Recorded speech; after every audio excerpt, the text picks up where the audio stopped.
Сәлем достар, бүгін біздің қарастыратын тақырыбымыз үшбұрышқа сырттай сызылған шеңбер. Яғни бізде үшбұрыш берілсін, АБЦ үшбұрышы, АБЦ үшбұрышы. Осы үшбұрышқа сырттай шеңбер жүргізуге болады, егер шеңбердің үшбұрыштың әр төбесі шеңбердің бойында жатқан нүктелер болатын болса, сонда ғана бұны біз үшбұрышқа сырттай сызылған шеңбер деп атаймыз. Енді бұл жерде біз білеміз, АБЦ үшбұрышының АБ қабырғасы, БЦ қабырғасы, АЦ қабырғалары ол берілген шеңбердің хордалары болып табылатын. Олай болса, хордалардың орталары арқылы өтетін диаметрлер бір нүктеде қиылысады. Ол үшбұрыштың орта перпендикуляр болып табылады. Сол үшбұрыштың орта перпендикулярын тауып, шеңбердің центрін анықтайық. Сонда АВ қабырғасының ортасы болатын, үшбұрыштың әр қабырғасының ортасын табайық. Орталары арқылы перпендикуляр жүргізейік.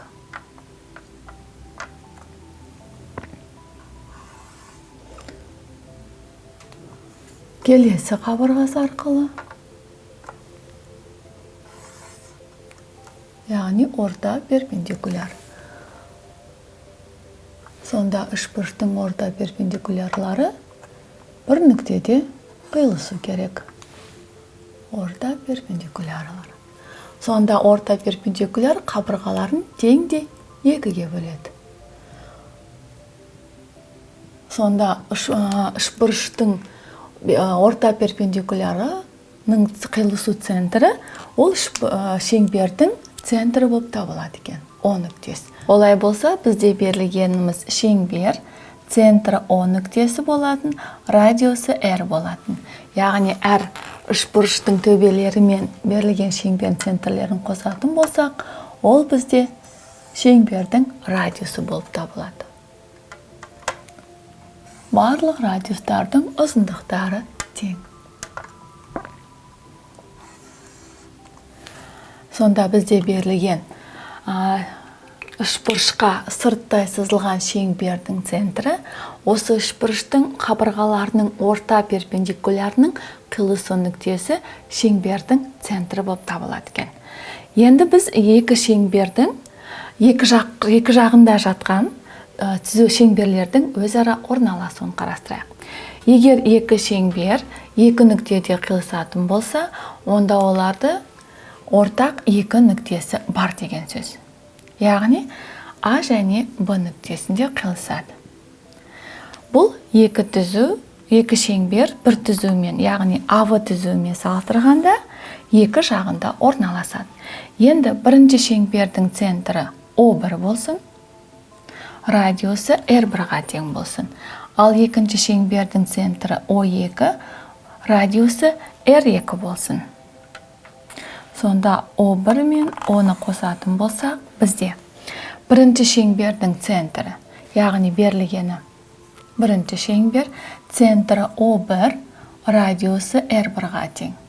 Және екінші шеңбер, центрі О2, радиусы R2. Енді осы шеңберлердің центрлерінің ара қашықтығы радиустарының қосындысынан кіші болатын болса, онда бұл екі шеңбер екі нүктеде қиылысады деген сөз.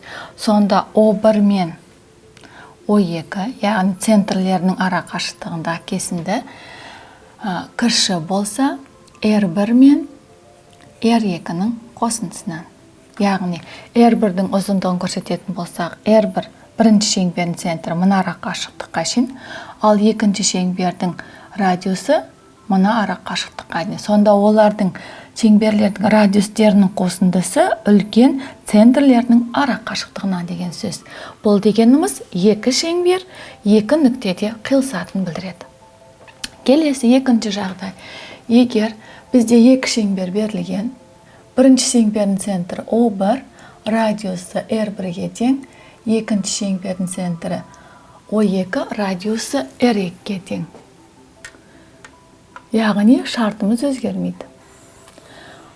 Бұл жерде ара қашықтығы R1, Бірінші радиусымыз мына жерге дейін, келесі R2. Бұл жерде қандай қорытынды жасаймыз? O1 мен O2 екі шеңбердің центрлерінің ара қашықтығы радиус R1 мен R2-ның қосындысына тең болатын болса, онда бұл екі түзу бір нүктеде қиылысады деген сөз. Яғни, оларда ортақ жанамасы бар деген сөз. Яғни, бір нүкте арқылы жүргізе алады. Ол жанама екі шеңбердің радиустарына перпендикуляр болады. Келесі үшінші жағдайды қарастырайық. Бірінші шеңберіміз радиусы центрі O1, радиусы R1 болатындай, екінші шеңбер центрі O2, радиусы R2 болатындай шеңберлерді қосайық. Сонда шеңберлердің қиылысу нүктелері жоқ, А және Б нүктесі болсын. Сонда O1-ден А нүктесінің ара қашықтық R1-ға тең, В-дан O2-ге дейін ара қашықтық R2-ға тең. Яғни екінші шеңбердің радиус деген сөз. Сонда бұл екі шеңбердің центрлерінің ара қашықтығы олардың радиустарының қосындысынан үлкен болатын болса, онда бұл екі шеңбер бір-бірімен қиылыспайды дегенді білдіреді. Сонда екі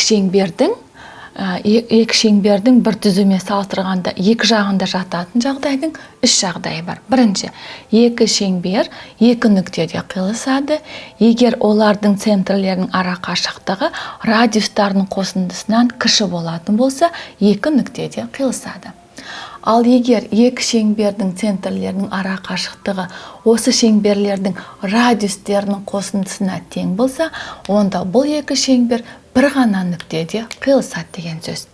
Ал екі шеңбердің радиустарының ара қашықтығы олардың центрлерінің ара қашықтығы радиустарының қосындысынан үлкен болатын болса, бұл екі шеңбер бір-бірімен қиылыспайды деген сөз. Енді екі шеңбердің бір түзудің бір жағында жатқанын қарастырайық. Бірінші жағдайда берілгеніміз екі шеңбер. Бірінші шеңбердің центрі O1, радиусы R1. Яғни ол бізде үлкен шеңбер.